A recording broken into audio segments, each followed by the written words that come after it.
La palabra del Señor para este día se encuentra en el Evangelio de Marcos. Continuamos con nuestra serie en el Evangelio de Marcos y hemos llegado a un capítulo muy dramático, de un dramatismo indescriptible.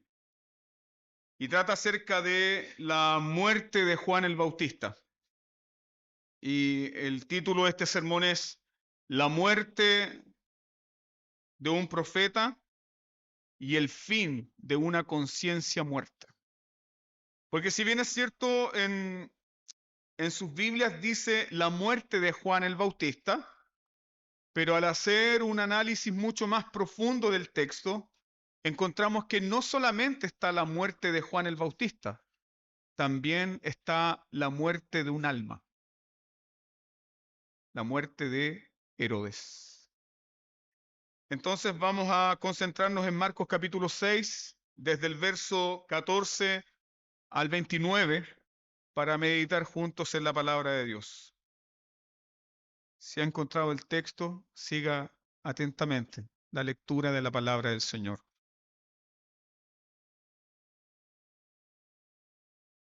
Oyó el rey Herodes la fama de Jesús,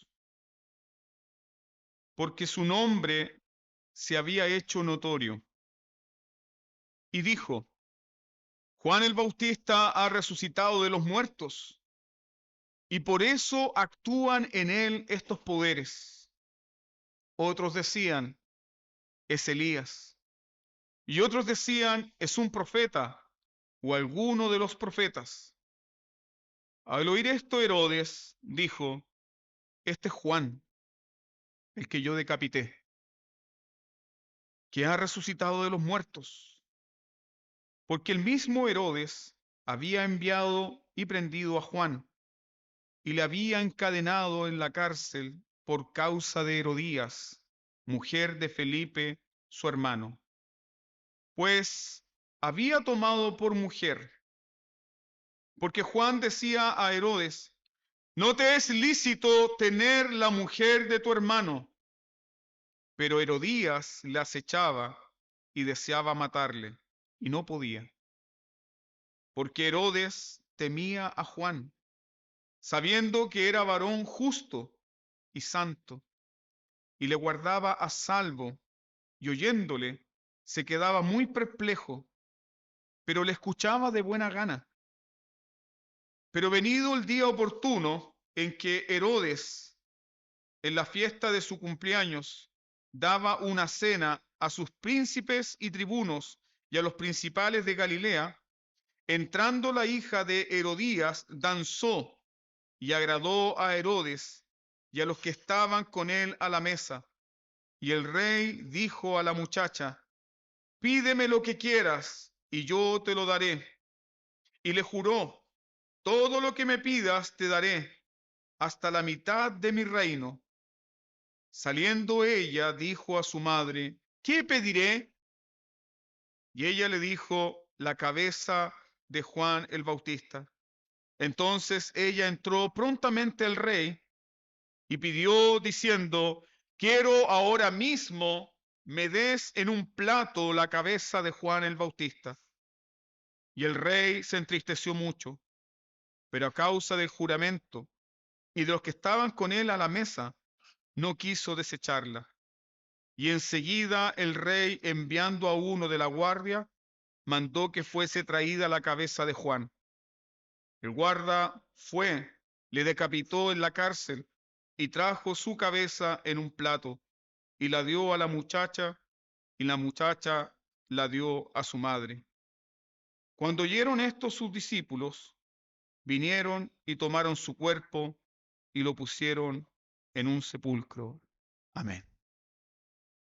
Que el Señor nos bendiga, que el Señor con su gracia infinita y con la iluminación que el Espíritu Santo solamente nos puede dar, tome nuestros corazones ahora y los incline a su palabra, para que escuchemos adorando y en el momento de escuchar elevemos nuestros corazones al Señor. Que este sea un tiempo de adoración y de meditación profunda en Él. Te invito a inclinar tu rostro y demos gracias al Señor por su palabra. Padre bendito, gracias por tu amor expresado en esta mañana para nosotros acá. Gracias, Señor, por hablarnos. Gracias, Señor, por tener misericordia de nosotros y darnos tu palabra.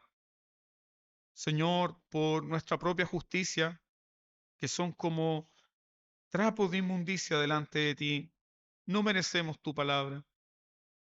No merecemos un Antiguo Testamento ni un Nuevo Testamento. Pero tú, Señor, nos congregas, nos llamas y traes tu palabra a nuestras vidas para hacernos pasar de muerta a vida, para darnos vida eterna, para fortalecer nuestra fe, para despertarnos también, Señor, a las realidades eternas. Yo te ruego ahora, Señor, que nuestros pensamientos y nuestros corazones estén sosegados por la acción y la ministración de tu Espíritu Santo. Te ruego también, Señor, que traigas calma y tranquilidad, Señor, a los más pequeños, de manera que ellos que participan en esta reunión también, Señor, te adoren con sus pequeños corazones, con sus pequeñas mentes, Señor. Somos tu pueblo, somos el pueblo del pacto, delante de ti, el único Dios verdadero, el Padre y Señor de nuestro Señor Jesucristo. Te alabamos, Padre eterno, por tu gracia y tu misericordia. Te alabamos por darnos a tu Hijo y te alabamos por tu Santo Espíritu, quien ministra nuestras vidas ahora. Tu bendición sea sobre nosotros, en el nombre de Jesús. Amén. Marcos es un evangelio muy particular, ya lo hemos aprendido hasta nuestro estudio en el capítulo 6, lo que hemos visto en esta serie. Y Marcos es el único evangelio que relata la muerte de Juan el Bautista de una manera tan cruda. Eso lo hace Marcos. Marcos es el único que relata la muerte de Juan el Bautista de una manera muy cruda. Y el drama de la muerte de Juan el Bautista, si quiere ponerlo en perspectiva, solo es superado por la crucifixión de Jesucristo en el Evangelio de Marcos. Es decir, la muerte dramática del profeta Juan el Bautista solo es superada por la crucifixión de Jesucristo. Y hay algo que hemos aprendido acá de Marcos, que Marcos evita dar detalles que otros evangelios dan. Y no es porque Marcos ignore esos detalles, sino porque Marcos escribe con un fin y un propósito determinado. Marcos, por ejemplo, no nos da detalles de la vida de Juan el Bautista, como lo hace Lucas o como lo hace Mateo. Marcos no ofrece detalles del nacimiento de Juan. Marcos simplemente nos muestra a Juan el Bautista predicando en el desierto. No ofrece detalles de su vida, principalmente porque el enfoque de Marcos no está centrado en la vida de Juan. No está centrado en su nacimiento milagroso, ustedes ya lo recuerdan. Ese no es el enfoque de Marcos. El enfoque de Marcos se centra en la predicación de Juan el Bautista. Ahí se centra Marcos. Marcos se centra en la predicación de Juan el Bautista. Y la predicación de Juan el Bautista es tan impactante. El ministerio de predicación de Juan es tan impactante que ningún evangelista se atreve, ningún evangelista se atreve a hablar de Jesús sin antes hablar de quién, sin antes hablar de Juan. Ningún evangelista se atreve a hablar de los hechos gloriosos de nuestro Señor Jesucristo sin antes mencionar el ministerio de Juan el Bautista. ¿Y cuáles son las grandes características del ministerio de Juan el Bautista? Juan el Bautista no hizo milagros. Juan el Bautista no sanó a nadie. Juan el Bautista no expulsó a ningún demonio. Entonces, ¿qué es lo llamativo? del ministerio de Juan. Tú puedes ver Marcos capítulo 1, versículo 7. Y esto es lo llamativo del ministerio de Juan. ¿Qué fue lo que hizo Juan? Juan llamó la atención hacia Jesucristo. Juan llamó la atención hacia Jesús y en Marcos 1:7 Juan dice, viene tras mí el que es más poderoso que yo, a quien no soy digno de desatar encorvado la correa de su calzado. Entonces, ¿qué es lo grandioso del ministerio de Juan?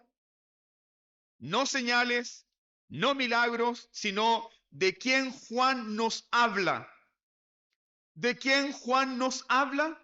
¿Cuál es el tema de predicación de Juan? ¿Cuál es el centro y la médula de su ministerio? Hablar de Jesús. Podríamos decir que Juan era un predicador monotemático. Su único tema, ¿cuál era? Hablar de Jesús, hablar de Jesús, hablar de Jesús, señalar a Jesús, mostrar a Jesús, predicar a Jesús, porque para eso fue llamado.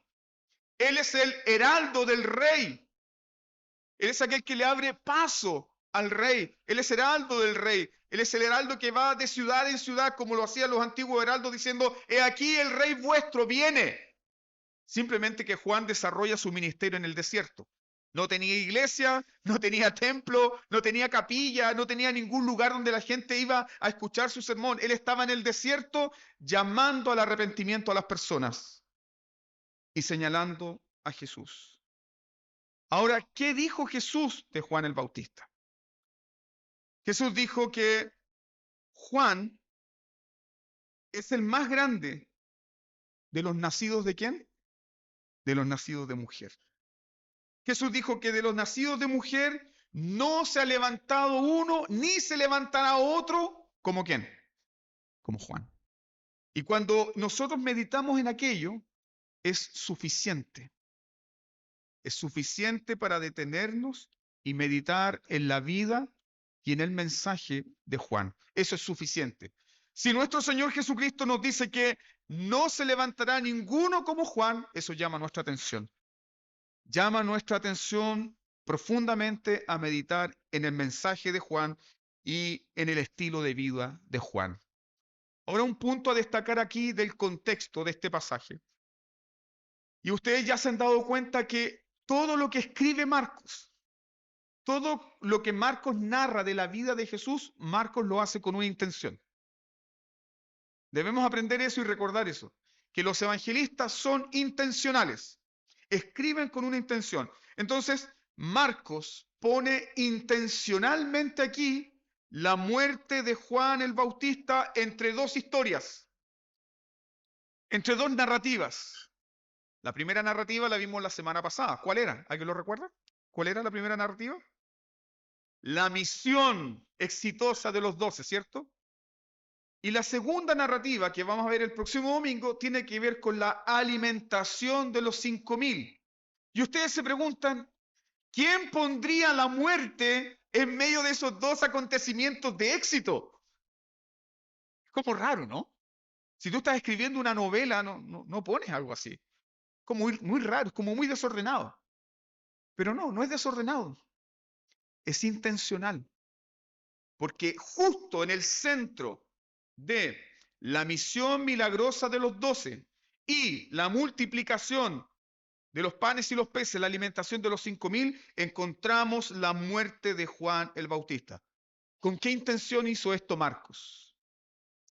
Número 1, la primera intención que nosotros aprendemos es que Marcos lo hizo con el propósito de que los discípulos de Jesús asuman el costo de seguir a Jesús.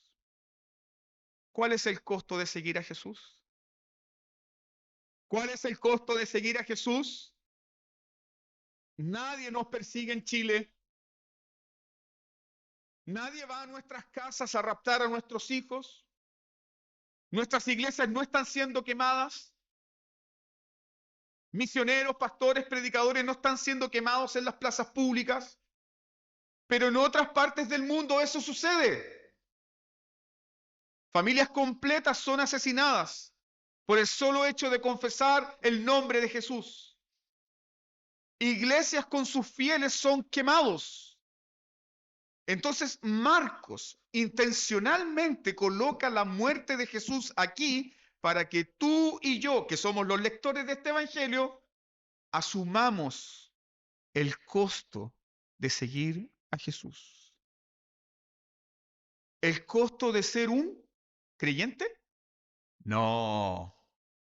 El costo de ser un discípulo. El costo de ser un discípulo. Al momento de la resurrección de Jesucristo, Jesús le dijo a sus apóstoles, vayan por el mundo y hagan creyentes. No, Jesús no dijo eso. Jesús dijo, vayan por el mundo, id y haced discípulos. ¿Qué es un discípulo? Un discípulo es alguien que constantemente está siguiendo a Jesús, aprendiendo de Jesús, caminando con Jesús. ¿Y cuáles son las marcas de un discípulo? Lucas capítulo 9, versículos 23 y 24. Un discípulo es alguien que toma su cruz cada día. Un discípulo es alguien que se niega a sí mismo. Un discípulo es alguien que sigue a Jesús, no importándole qué cosa, el costo de seguirlo. Porque ¿qué dijo Jesús de sus discípulos? El que quiera guardar su vida para sí, la perderá. Pero el que pierda su vida por causa de mí, éste la hallará. Cuando tú comienzas a seguir a Jesús más de cerca, el mundo te dice, estás perdiendo tu vida. Te estás perdiendo. Estás perdiendo muchas oportunidades. Eres un tonto, eres una tonta. Tú deberías estar disfrutando. Tú a tu edad deberías estar viajando por el mundo. Tú deberías estar haciendo esto. Tú deberías tener esto. Tú deberías estar cumpliendo tus sueños. Pero quien asume el costo del discipulado sabe y tiene la convicción más profunda que cualquier baratija de este mundo no se compara con seguir a Jesús. No tiene comparación. Esa es la razón por la cual Marcos deja la muerte de Juan el Bautista aquí. Ahora ustedes deben asumir lo siguiente, que este fue el primer evangelio en ser escrito. Por lo tanto, ustedes ya recuerdan quién era Juan Marcos. Aquel muchacho que se envalentonó y dijo, yo quiero ser un discípulo de Jesús. Y le dijo a Pablo, yo quiero ser tu ayudante. Pero cuando Juan Marcos se dio cuenta de que predicar el evangelio era duro y que vivir del evangelio era duro, ¿qué hizo Juan Marcos? Pablo, yo no te acompaño más. Y regresó con su mami, Juan Marcos. ¿Y qué dijo el apóstol Pablo de Juan Marcos? ¿Ok? Yo no te llevo. Se acabó. En ese periodo donde Juan Marcos se aparta de un poco de las misiones, Dios en su infinita gracia utiliza a Pedro para restaurar a Juan Marcos. Y es ahí donde escribe este evangelio. Y este evangelio está pensado en cristianos en el contexto de la persecución, que tienen que asumir lo que es ser un discípulo, que tienen que asumir el costo de ser un discípulo de Cristo. Hermano mío, lo voy a repetir una vez más. Si usted quiere un evangelio sin cruz, sin aflicciones, sin sufrimientos, sin tropiezos, ese evangelio no existe. No lo hay. En el mundo tendremos aflicción. En el mundo seremos perseguidos. El mundo que odia a Dios también nos odia a nosotros. La pregunta es, ¿el tiempo breve de una aflicción por Cristo lo vale? ¿Lo vale? Un tiempo breve de aflicción por Cristo. Padecer por Cristo Jesús. Padecer el reproche. Padecer el ninguneo. Padecer el menosprecio. Padecer la calumnia. Padecer por la cruz de Cristo. Un breve tiempo de aflicción por Jesús, ¿lo vale? Sí, lo vale. ¿En comparación de qué? Una eternidad en la presencia deleitosa de Dios. No hay punto de comparación. Lo vale, lo vale. Y aún más, hermanos, en todas nuestras aflicciones, en todas nuestras aflicciones y en todos nuestros sufrimientos, no solamente estamos padeciendo por Cristo, sino que también Cristo padece con nosotros. Él nos acompaña. Él nos acompaña. Ahora, el segundo propósito por el cual Marcos deja aquí la narrativa de la muerte de Juan el Bautista es porque el Evangelio de Marcos es muy rápido y ya ustedes se van a dar cuenta que en un par de semanas más vamos a estar en Marcos capítulo 8 y Marcos capítulo 9 y en esos capítulos, ¿qué está haciendo Jesús? ¿Qué está preparando a sus discípulos? ¿Qué le está diciendo?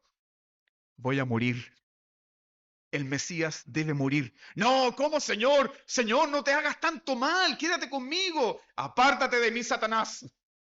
Jesús comienza a advertir a sus discípulos que va a morir. Entonces Marcos ya aquí en el capítulo 6 prepara a los lectores para la muerte de ¿quién? Para la muerte de Jesús. Y es necesario hacer este punto de comparación. ¿Por qué?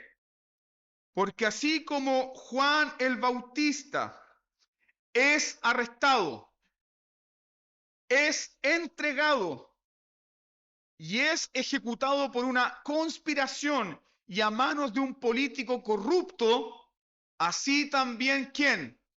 Así también nuestro bendito Señor Jesucristo. Él será entregado, Él será arrestado, Él será enjuiciado en un juicio vil y corrupto por manos de políticos sucios. Uno de ellos, Poncio Pilato, al igual que Juan el Bautista, es entregado por un político corrupto. El relato de la muerte de Juan, entonces, en el versículo 14, comienza cuando Herodes se entera. Esto es muy interesante. Mire el versículo 14. Comienza cuando Herodes se entera de la fama de ¿quién? ¿Qué dice el versículo 14? Oyó el rey Herodes la fama de ¿quién? La fama de Jesús, no la fama de los discípulos. Porque son los discípulos los que están predicando a lo largo de Galilea. Son los discípulos los que están haciendo milagros. Son los discípulos los que están expulsando demonios. Pero Herodes se entera de la fama de Jesús. Versículo 14 dice, porque su nombre se había hecho notorio. Herodes se entera de la fama de Jesús, no la fama de los discípulos. Solo para recordar, ¿no era este también el sello distintivo en el ministerio de Juan? ¿Cuál era el sello distintivo en el ministerio de Juan? ¿Predicar para su fama? ¿Predicar para su reconocimiento? ¿Predicar para ser popular? ¿Cuál era el sello distintivo del ministerio de Juan? Solo para que lo recuerde. Juan capítulo 1, versículo 21 y 22 y Juan capítulo 3, versículo 30. Los sacerdotes y levitas le preguntan a Juan, ¿tú quién eres? Sacerdotes y levitas se acercan a Juan cuando predica en el desierto y le preguntan, ¿tú quién eres? ¿Y qué dijo Juan el Bautista? No soy el Cristo. Volvieron a preguntarle los fariseos, ¿eres tú Elías? ¿Eres el profeta? Juan dijo, no soy. Entonces, ¿qué era Juan el Bautista? Juan dice, soy solo una voz que clama en el desierto. Y luego insistieron los sacerdotes, los fariseos y los escribas y le preguntaron a Juan, pero ¿qué tienes que decir de ti mismo, Juan? ¿Qué puedes decir de ti mismo? Quiero detenerme aquí. Cuando usted le hacen esa pregunta, a ver, cuénteme un poquito más de usted. Hay algunas personas que se explayan y un currículum de vida que es como un pergamino, ¿no? Sí. Juan tenía mucho que decir de sí mismo, mucho. Basta con que usted lea Lucas y el Evangelio de Juan y el Evangelio de Mateo. Juan el Bautista tenía mucho que decir de sí mismo. Juan el Bautista tenía mucho que decir de su infancia, de su niñez, de su nacimiento milagroso. Pero ¿qué dijo Juan de sí mismo? Es necesario que él crezca y que yo mengüe. ¿Te das cuenta? Ese es el mensaje de Juan. Ese es el centro teológico de Juan. La teología de Juan es la siguiente: que yo no brille, pero que él sí. Soy uno que clama para llamar la atención a Jesús, no para llamar la atención sobre sí mismo. Ahora que hemos hablado un poquito de la vida de Juan, pensemos un poco en quién es este Herodes. Porque ahí tú ves la habilidad narrativa de Marcos, poner en contrapunto la vida de Juan el Bautista con la vida de Herodes. ¿Quién era este Herodes? Bueno, en el Nuevo Testamento aparecen varios Herodes. Y yo sé que muchas veces ustedes se han confundido cuál es cuál. Herodes el Grande, Herodes el Tetrarca, Herodes Antipas. ¿Cuál es cuál? Este Herodes, el que se menciona acá, es Herodes Antipas. Y es el hijo de Herodes el Grande. ¿Quién era Herodes el Grande? Particularmente Herodes el Grande gobernó Israel bajo el dominio del Imperio Romano por 36 años. ¿Qué más nos dice el Nuevo Testamento de Herodes el Grande? Herodes el Grande no era judío, era idumeo, era un descendiente de Saúl. Y al ser un descendiente de Saúl, Herodes el Grande no tenía ningún apego a la religión o la fe de Abraham. Es más, aborrecía a los profetas, aborrecía las escrituras. ¿Por qué reconocemos a Herodes el Grande al comienzo del Evangelio de Mateo, por ejemplo? Porque Herodes el Grande es aquel que ordenó la masacre de todos los bebés varones en Belén. ¿Qué buscaba Herodes el Grande? ¿A quién buscaba asesinar? Al Mesías prometido. Pero hay algo más sangriento en la biografía de Herodes el Grande. Herodes el Grande mata a todo el Sanedrín que se le opuso. Herodes el Grande mató a muchos escribas.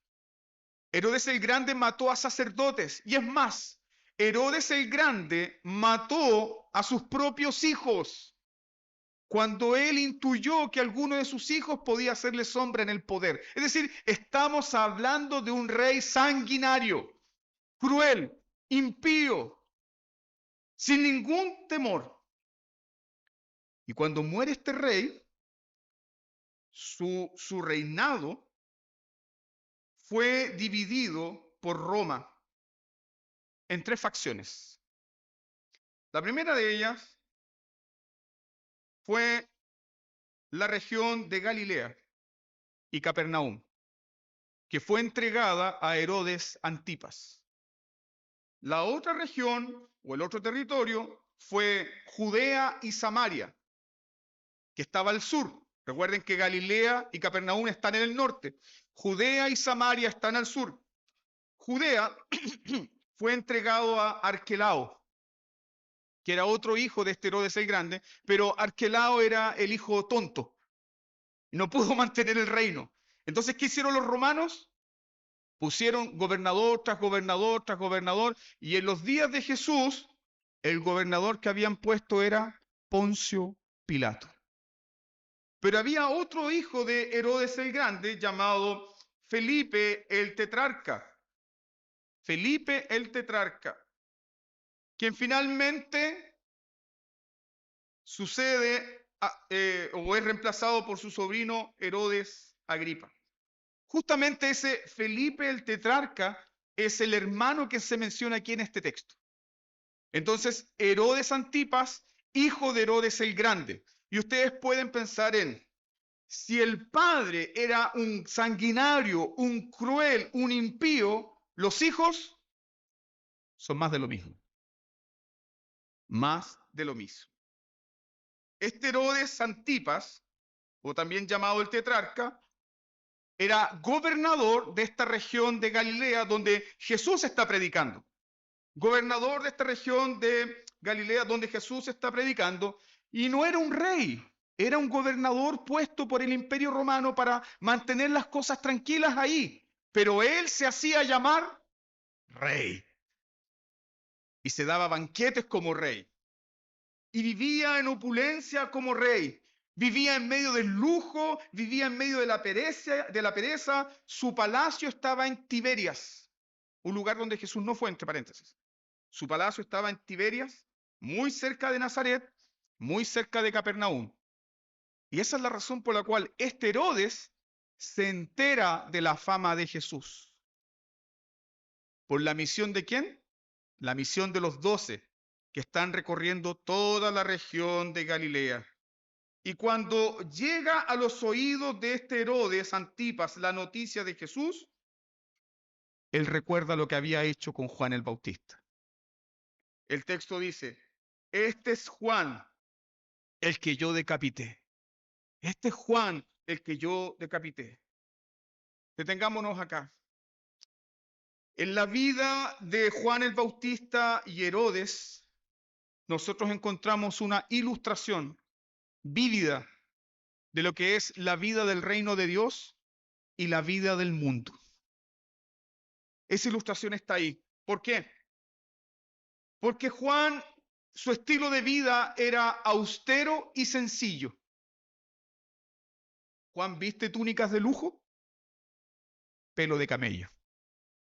Juan come banquetes, ¿no? Un poco de miel y cuando tiene mucha hambre, algunos grillos.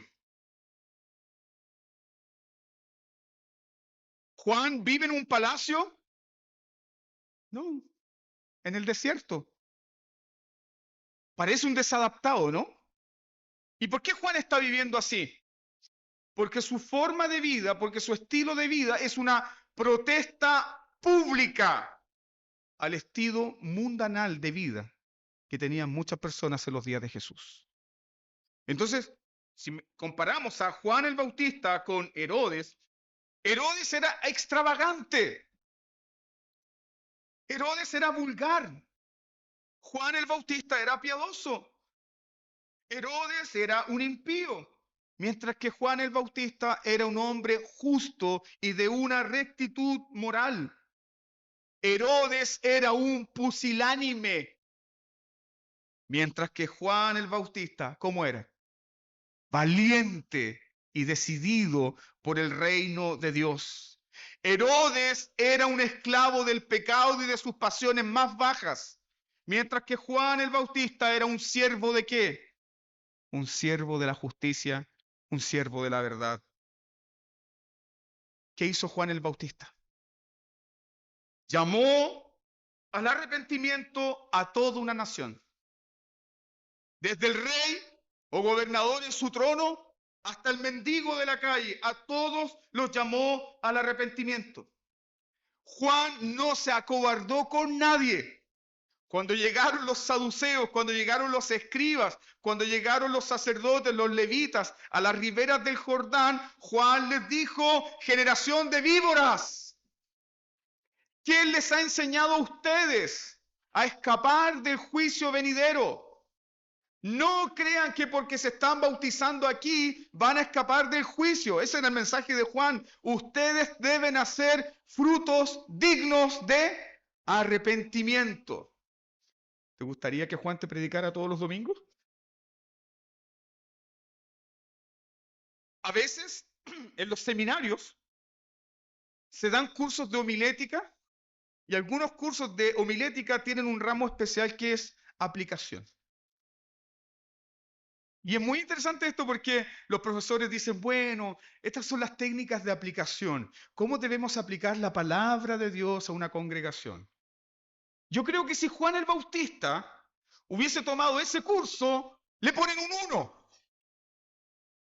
Porque la forma de aplicar Juan el Bautista es directo, es muy directo. Y no hay otra forma de predicar el Evangelio, hermanos. No existe otra forma de predicar el Evangelio más que tomar la santa palabra de Dios y aplicarla al corazón de los pecadores. Eso es. Juan el Bautista hizo aquello. Entonces, si Juan el Bautista tenía este tipo de predicación, era cosa de tiempo que su ministerio chocara con la dinastía herodiana. Reflexiona conmigo. Sabiendo el contexto histórico de Herodes el Grande, sabiendo el contexto histórico de la familia de Herodes, una familia sanguinaria, asesina, vulgar, lujuriosa, impía. Cuando Dios llama a Juan el Bautista para ser un predicador en ese contexto, ¿a qué lo llamó Dios? ¿Lo llamó a un ministerio tranquilo? ¿A qué lo llamó? Lo llamó a morir. Lo llamó a morir. Cuando Dios llamó a Juan el Bautista para predicar en el contexto de la dinastía herodiana, Dios llamó a Juan el Bautista desde su niñez a morir. Morir por este evangelio bendito. Ahora, aquí el texto nos habla acerca de Herodías, la mujer rencillosa, la mujer que destruye acá esta historia. Herodías era la hija del medio hermano de Herodes, Antipas. Herodías era hija de Aristóbulo, este hijo tonto que habían sacado los romanos. Esa era Herodías. Herodías era hija de un padre tonto, pero la hija salió más habilidosa que el padre. Herodías era hija de Aristóbulo y por lo tanto era sobrina ¿de quién? Sobrina de Herodes Antipas. Entonces cuando Herodes conoce a Herodías en Roma, Herodías era la esposa de otro medio hermano. Mira la teleserie. Era esposa de otro medio hermano de Herodes, llamado Herodes Felipe. ¿Y qué hizo este Herodes el tetrarca? A través de intriga, a través de seducción, a través de lisonjas, convence a Herodías para que deje a su medio hermano Felipe y se convierta en su esposa. ¿Qué decía la ley con respecto a estas relaciones? No verás la desnudez de tu sobrina. Es pecado. No tendrás la mujer de tu hermano. Es pecado. Y Juan el Bautista, que es un siervo de la ley, un día se preguntó, ¿qué sermón puedo predicar? ¿Qué sermón podría predicar en este contexto en el cual Dios me ha llamado? Entonces Juan el Bautista, lleno del Espíritu Santo, escribió un sermón titulado No te es lícito tomar la mujer de tu hermano. Punto. Y por ese sermón, ¿qué ocurrió con Juan? Juan es arrestado y Juan es encerrado en la cárcel. ¿Juan sabía que eso iba a ocurrir con él? ¿Juan lo sabía? Sí, Juan lo sabía. Pero Juan también sabía que se seca la hierba, se marchita la flor, mas la palabra del Dios nuestro permanece para siempre. Permanece para siempre. Entonces, ahora viendo la historia desde el lado de Herodes, Herodes comienza a escuchar esta predicación. Piense conmigo, Herodes no escucha falsos profetas. Herodes no escucha falsa enseñanza. Herodes comienza a ser afectado por la predicación de Juan el Bautista. Su mujer, Herodías, quería matar a Juan. Pero mira lo que dice el texto, que Herodes temía a Juan, versículo 20. ¿Te llama eso la atención? como un rey poderoso, como un gobernador poderoso que tiene toda una corte a sus pies, le teme a un hombre de apariencia insignificante. Herodes temía a Juan el Bautista. El versículo 20 nos da la razón. ¿Por qué Herodes teme a Juan? ¿Por qué le tiene miedo Herodes a Juan? Porque Juan era un varón justo y santo. Herodes no le teme a los fariseos. Herodes no le teme a los saduceos. Herodes no le teme a los escribas. Herodes no le teme a los jefes de las sinagogas. ¿A quién le teme Herodes? Aquel profeta que habla la palabra de verdad. Y aquí nosotros tenemos un punto de aplicación para nuestras vidas. El mundo, ¿el mundo a quién le teme? ¿El mundo a qué iglesia le teme? ¿Y a qué iglesia persigue? ¿A la iglesia que se parece al mundo? ¿A la iglesia que tiene los mismos deseos, los mismos anhelos, la misma vanagloria, la misma ilusión temporal que el mundo? ¿A esa iglesia el mundo le teme? No. El mundo teme a la iglesia que refleja más el carácter glorioso de Jesucristo. El mundo no le teme a la iglesia que se parece más al mundo. Y no estamos hablando de vestimenta, hermano. No, para nada. Estamos hablando de lo que anhela nuestro corazón. De lo que anhela nuestro corazón. Porque si nuestros anhelos son similares a los anhelos del mundo, entonces, ¿dónde está nuestra esperanza? ¿Dónde está nuestro más alto llamado? ¿Dónde está nuestra más alta gloria? ¿Dónde está nuestra más alta satisfacción? Si tus anhelos, si mis anhelos, si tus deseos, si mis deseos son similares a los deseos del mundo. En el fondo estamos predicando y hablando de una mentira. Pero ¿qué es lo que el mundo teme? El mensaje santo y justo de la verdad. Herodes le tenía miedo, esto es tremendo, hermanos. Herodes le tenía miedo a Juan el Bautista.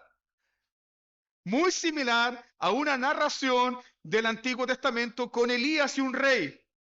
¿Qué rey cuando veía a Elías le tiritaban las cañuelas? ¡Y viene Elías otra vez! Y Acab temblaba. Hermanos, ¿has pensado en esto? Es más grande el que está contigo y en ti que el que está ¿dónde? En el mundo.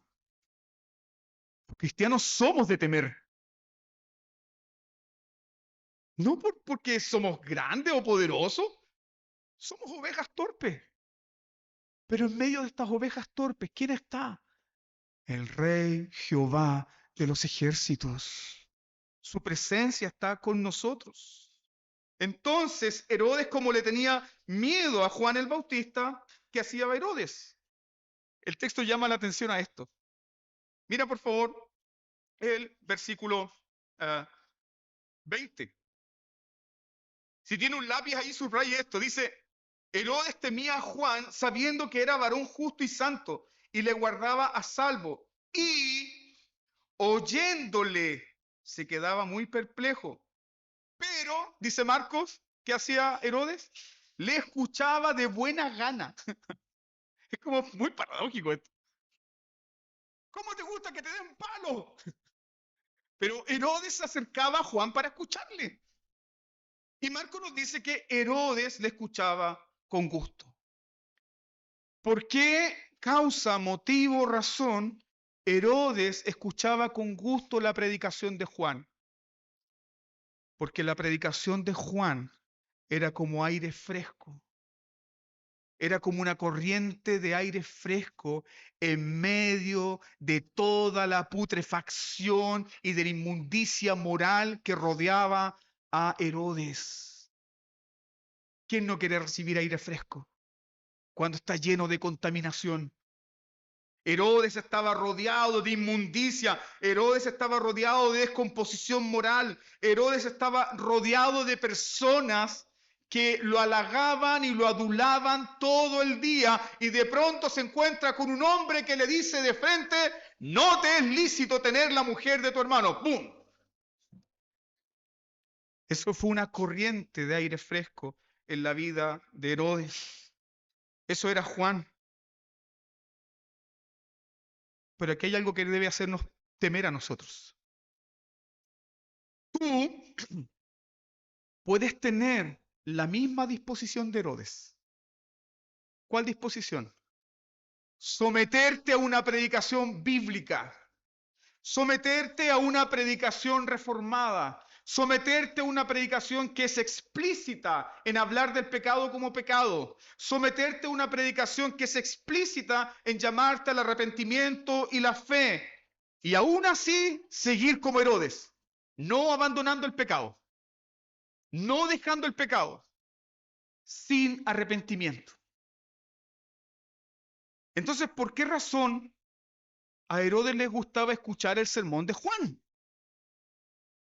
Por la misma razón que a muchos presos les gusta escuchar acerca de la justicia. ¿Por qué? Porque es un alivio temporal de la conciencia. Un alivio temporal de la conciencia. Entonces, Herodes aliviaba su conciencia culposa escuchando y sometiéndose a la reprensión de Juan, pero sin el deseo de obedecer. ¿Cuántas personas están así en la iglesia? No estoy hablando de esta iglesia, estoy hablando de todas las iglesias.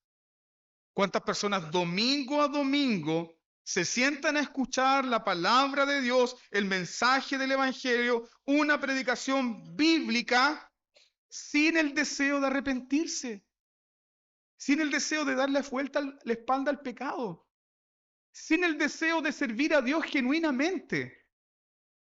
¿Qué está ocurriendo con esas personas? Al igual que Herodes, están endureciendo sus conciencias. Sus conciencias. Y eso es lo que nos muestra aquí el texto, desde el versículo 21 hasta el versículo 25.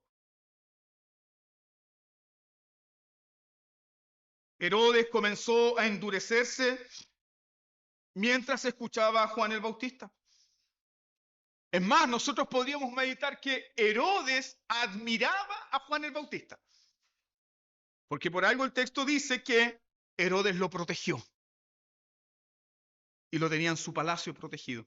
Herodes admiraba a Juan, pero esa admiración no le salvó. Porque aunque Herodes escuchaba a Juan el Bautista, su conciencia seguía endureciéndose. Herodes escuchaba a Juan el Bautista predicar, pero nunca puso atención a lo que Juan predicaba. ¿Cuál era el mensaje de Juan? He aquí el Cordero de Dios que quita el pecado del mundo. Oye, Herodes, si tú has tomado la mujer de tu hermano y eres un adúltero pecador, quiero decirte que Jesús te lava y te limpia de ese pecado. Arrepiéntete. Pero Herodes nunca lo escuchó. Como muchas personas están en la iglesia. ¿Lo comprendes? Herodes nunca lo escuchó. Herodes nunca tomó en serio el mensaje de Juan. ¿Y cómo sabemos aquello que nunca tomó en serio el mensaje de Juan? Porque el pecado no confesado, el pecado no mortificado y el pecado no abandonado siempre está esperando para dar el golpe mortal. Atención con este detalle en la historia. Miren por favor el versículo 21. Esto es lo que detalla Marcos en esta narrativa. Pero venido un día oportuno. ¿Quién está esperando ese día oportuno? El pecado espera el día oportuno. Dios le dijo a Caín que el pecado estaba sobre él, agazapado como una bestia, listo para devorarlo.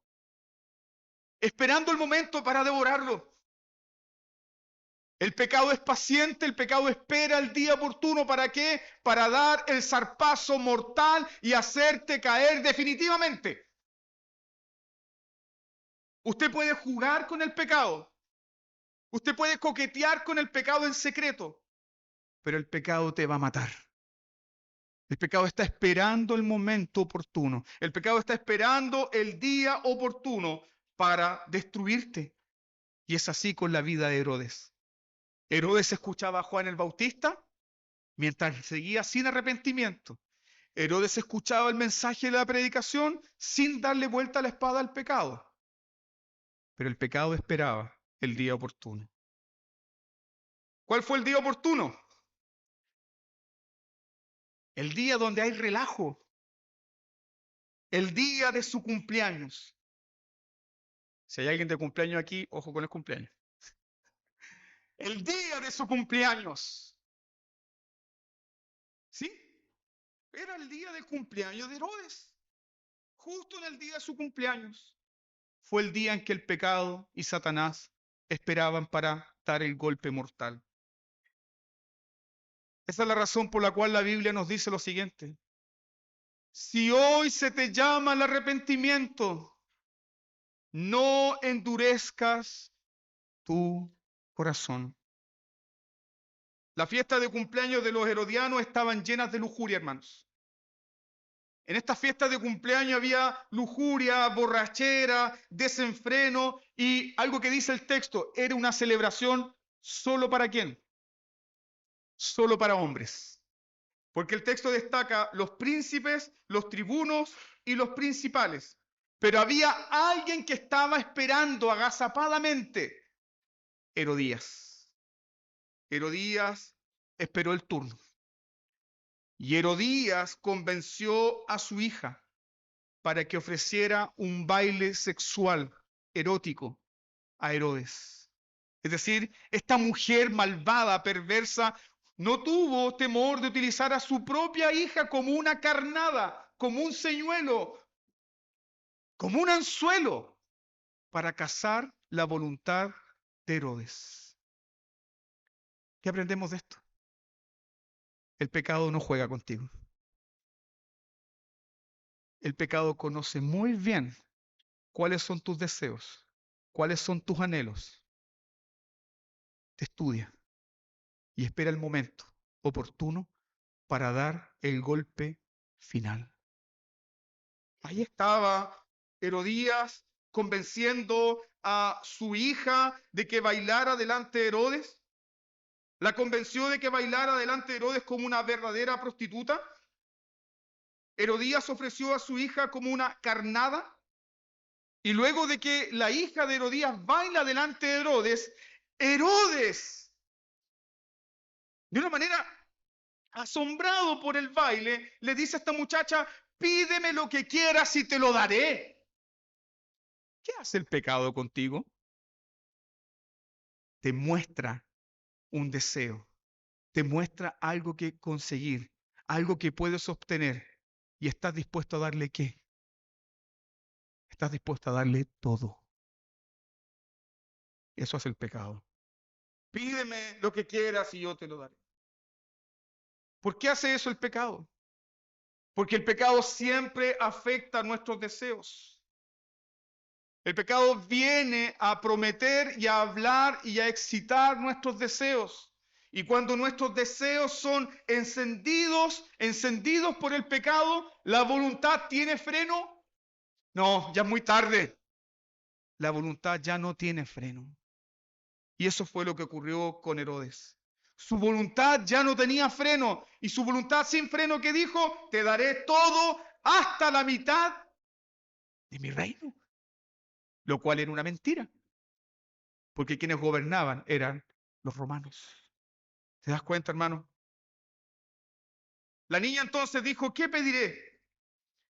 Y su madre dijo, la cabeza de Juan el Bautista. Y uno podría decir, qué muchacha más inocente, porque Tal vez la mamá la obligó a danzar y bailar de esta manera lujuriosa delante de este hombre, porque tal vez su vida corría peligro. Pero no, esta niña no es inocente, esta mujer adolescente no es inocente, porque ella dijo: en una bandeja quiero la cabeza de Juan. De ella salió la idea de que la cabeza de Juan fuese traída en una bandeja de plata. Entonces, ¿qué ocurrió con Herodes? Se entristece. Herodes se entristece por un momento. Por un momento como que la conciencia despierta y está dando como golpes de aviso. Herodes, cuidado con lo que estás haciendo. Herodes, cuidado con tocar al siervo del Señor. Herodes, cuidado con matar al profeta. Herodes, cuidado. Como que la conciencia está alertando a Herodes. Pero ya era demasiado tarde. Porque la conciencia de Herodes fue silenciada inmediatamente. ¿Y por qué fue silenciada la conciencia de Herodes? Porque Herodes estaba rodeado de otras personas. Y él dijo: ¿cómo? ¿Cómo voy a decir que no cuando estoy rodeado de tribunos, principales y príncipes? ¿Qué punto aplicativo tenemos acá? ¿Cuántas personas en la iglesia han despertado a su propia condición pecaminosa? ¿Cuántas personas, habiendo escuchado el Evangelio, han despertado a su propia condición de pecado? Su propia conciencia les ha despertado, pero ellos, al igual que Herodes, silencian sus conciencias. ¿Por temor de qué? Por temor de perder amigos. No, ¿qué van a decir mis amigos? Por temor de perder familiares. Incluso algunos por temor de perder novios. Por temor de perder esposos. Por temor de perder compañeros de estudios. Como Herodes, están dispuestos a mantener relaciones pecaminosas y perder sus almas en el infierno. Por eso el texto nos muestra la muerte de Juan, pero también la muerte de una conciencia.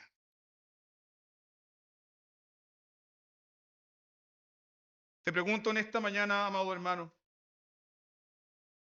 ¿qué pesa más para ti? ¿Qué pesa más para ti hoy? ¿El testimonio del Espíritu Santo a tu conciencia a través de la palabra de Dios, o la opinión de amigos, compañeros de trabajo, compañeros de curso, familiares? No tomes tan en serio el cristianismo. No tomes tan en serio el Evangelio. Disfruta tu vida. Si estás pensando aquello, déjame decirte que solo estás endureciendo tu conciencia, tal como Herodes. Tal como Herodes la endureció. Las Escrituras mencionan a Herodes Antipa por última vez.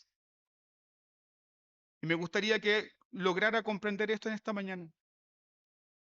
La última vez que se menciona Herodes Antipas es cuando es visitado por Cristo Jesús. Vaya por un momento a Lucas capítulo 23.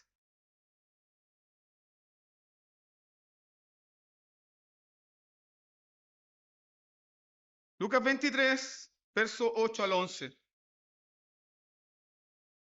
Lucas 23, verso 8 al 11 dice: Herodes, viendo a Jesús, se alegró mucho, porque hacía tiempo que deseaba verle, porque había oído muchas cosas acerca de él, y esperaba verle hacer alguna señal.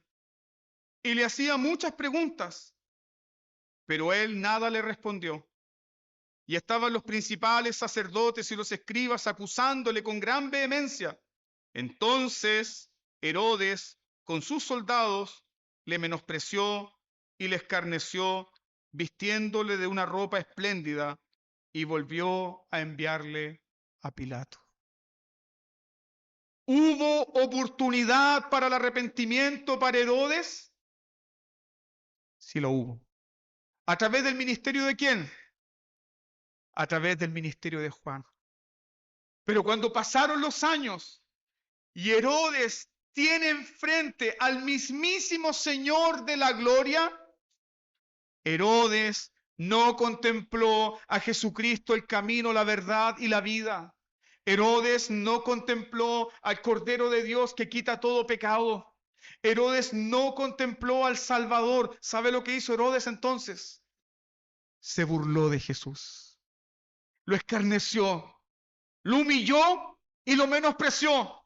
Pero aquí hay algo que impacta nuestros corazones, y es el hecho de que Jesús pudo hablar delante de Herodes. ¿Pero qué dice el texto? Él nada respondió. ¿Te das cuenta por qué hoy es día de salvación para ti? ¿Te das cuenta? Porque mañana no lo conoces. Hoy, hijo mío, dame tu corazón. De lo contrario, hermanos, de lo contrario, solamente endureceremos nuestras conciencias hasta la perdición final. Cuando Herodes se enfrenta delante de Jesús, ya no hay rastro de temor. Herodes escuchaba con temor a Juan, pero cuando Herodes está delante de Jesús, ¿Herodes le teme? No, no le teme. Y ese es el horror del pecado, hermano. Ese es el horror del pecado. El hombre puede estar delante del mismísimo Dios Santo y el hombre no teme. No teme. No teme. ¿Usted cree que aquellas personas que irán a la condenación eterna en el infierno derramarán una lágrima de dolor de decir, ¿por qué no creí? No, en el infierno no hay arrepentimiento. En el infierno no hay quebrantamiento por el pecado. Es imposible arrepentirse. Es imposible en el infierno ver el pecado como pecado. Es imposible. Entonces, ¿dónde aprendemos esto? ¿Dónde por amor del Dios Santo nosotros comprendemos que nuestro pecado es una afrenta contra un Dios Santo y se nos ofrece perdón y misericordia? Es a través de la predicación del Evangelio. A través de la predicación del Evangelio. Herodes estuvo expuesto a aquello, pero endureció su conciencia una y otra vez y otra vez y otra vez, hasta el punto en que está delante de Jesús y ya no hay oportunidad para el arrepentimiento. Tal vez tú estás contradiciendo conmigo ahora y dices, pastor, pero yo no soy como Herodes. Pero ¿qué haces con el Jesús que se te predica domingo a domingo? ¿Lo escarneces? ¿Te burlas? ¿Lo menosprecias? ¿Lo apartas de tu vida? ¿Lo apartas de tu conciencia? ¿Tienes sus palabras en poco? ¿No prestas atención a su evangelio?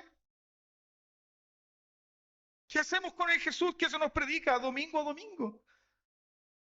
Hermanos míos, nadie tendrá excusa delante de Dios. ¿Temes al Señor? Herodes también temía a Juan. ¿Escuchas de buena gana este sermón? ¿No por mí? ¿Escuchas de buena gana esto? Herodes también lo escuchaba de buena gana. ¿Qué hace la diferencia? ¿Tienes el poder para renunciar a tu pecado? Herodes no tenía poder alguno. Pero de aquel que predicaba Juan, tiene todo poder para cortar tus cadenas. Tiene todo poder para hacerte una nueva criatura. Tiene todo poder para dejarte más blanco que la nieve. Tiene todo poder para dar vida a una conciencia muerta. He aquí el Cordero de Dios que quita el pecado del mundo. Lo que tú no puedes hacer, Herodes, yo te lo presento hoy. Por años has vivido una vida en desperdicio, en lujuria, en avaricia, en descontrol, en desenfreno, pero hay uno que da nueva vida. Ese se te predica ahora a ti. ¿Qué harás entonces con las palabras de Jesús? Por eso este texto habla a dos personas que pueden estar presentes en una iglesia.